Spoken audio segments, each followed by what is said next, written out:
ಕೈಬಿಡು.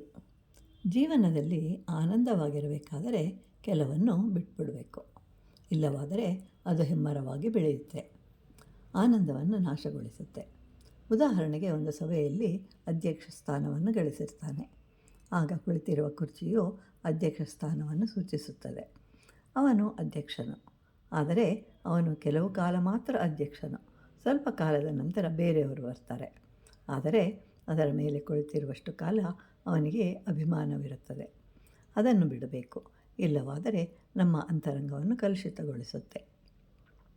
ಸೌಂದರ್ಯವು ಒಂದು ರೀತಿಯಾದ ಅಭಿಮಾನ. ಅದು ಸಹ ನಮ್ಮ ಅಂತರಂಗವನ್ನು ಸ್ಥಾನವನ್ನು ಹೆಚ್ಚಿಸಿಕೊಳ್ಳುತ್ತದೆ. ಅದನ್ನು ಕಡಿಮೆಗೊಳಿಸಬೇಕು. ಅದೇ ರೀತಿಯಾಗಿ ಹಣ ಮತ್ತು ಅಧಿಕಾರ, ಅವುಗಳೂ ಸಹ ನಮಗೆ ತಿಳಿಯದಂತೆ ನಮ್ಮ ಅಂತರಂಗದಲ್ಲಿ ಹೆಚ್ಚಿನ ಸ್ಥಾನವನ್ನು ಆಕ್ರಮಿಸಿಕೊಳ್ಳುತ್ತೆ, ಅಂತರಂಗವನ್ನು ನಾಶಗೊಳಿಸುತ್ತೆ. ಆದ್ದರಿಂದ ನಾವು ದೊಡ್ಡದಾದ ಅಧಿಕಾರ, ಹಣ, ಸೌಂದರ್ಯ ಹೀಗೆ ಗಳಿಸ್ತಾ ಇದ್ದಂತೆ ನಾವು ಎಚ್ಚರ ವಹಿಸಬೇಕು. ಒಬ್ಬ ದೊಡ್ಡ ಕ್ರಿಕೆಟ್ ಆಟಗಾರನು ಸಾಕಷ್ಟು ಆಟಗಳಲ್ಲಿ ಭಾಗವಹಿಸಿ ಅನೇಕ ಬಹುಮಾನಗಳನ್ನು ಗೆದ್ದಿರ್ತಾನೆ.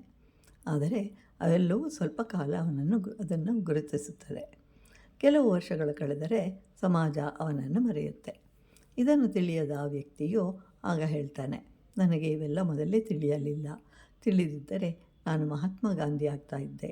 ಅವನು ಬ್ರಿಟಿಷರ್ಸನ್ನು ಓಡಿಸಿದ ಕೀರ್ತಿ ಸಿಕ್ಕಿತು. ನನಗೆ ಈಗ ನನ್ನ ದೇಹದ ಒಂದು ಕಾಲನ್ನೂ ಸಹ ಎತ್ತಿಡಲು ಸಾಧ್ಯವಾಗ್ತಿಲ್ಲ ಅಂತ. ಜಗತ್ತಿನಲ್ಲಿ ಅತ್ಯಂತ ಸಿರಿವಂತನು ಫೋರ್ಡ್. ಅವನು ಪ್ರತಿದಿನ ಹೊರಗೆ ಹೋಗುವಾಗ ಯಾವುದಾದರೂ ಒಂದು ಹಳೆಯ ಬಟ್ಟೆ ಧರಿಸಿ ಹೋಗ್ತಾ ಇರ್ತಾನೆ. ಅವನ ಸೆಕ್ರೆಟರಿ ಹೇಳ್ತಾನೆ, ನೀವು ಶ್ರೀಮಂತರು, ಒಳ್ಳೆಯ ಬಟ್ಟೆ ಧರಿಸಿ ಅಂತ.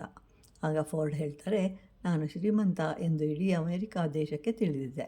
ಆದ್ದರಿಂದ ಯಾವ ಬಟ್ಟೆ ಧರಿಸಿದರೇನು ಅಲ್ಲವೇ ಅಂತ ಹೇಳ್ತಾನೆ. ಮತ್ತೊಂದು ದಿನ ಸೆಕ್ರೆಟರಿ ಹೇಳ್ತಾನೆ, ಈಗ ನೀವು ಬೇರೆ ದೇಶಕ್ಕೆ ಹೋಗ್ತಾ ಇದ್ದೀರಿ, ಈಗಲಾದರೂ ಒಳ್ಳೆಯದನ್ನು ಧರಿಸಿ ಅಂತ. ಆಗ ಫೋರ್ಡ್ ಹೇಳ್ತಾನೆ, ಇಲ್ಲಿ ನಾನು ಯಾರು ಎಂದು ಯಾರಿಗೂ ತಿಳಿಯದು. ಆದ್ದರಿಂದ ಇಲ್ಲಿಯೂ ನಾನು ಒಳ್ಳೆಯದನ್ನು ಧರಿಸುವ ಅವಶ್ಯಕತೆ ಇಲ್ಲ ಅಲ್ಲವೇ ಅಂತ ಹೇಳ್ತಾನೆ. ಹೀಗೆ ನಾವು ಸಹ ಅಭಿಮಾನವನ್ನು ಬಿಟ್ಟಾಗ ಆನಂದವಾಗಿರಬಹುದು.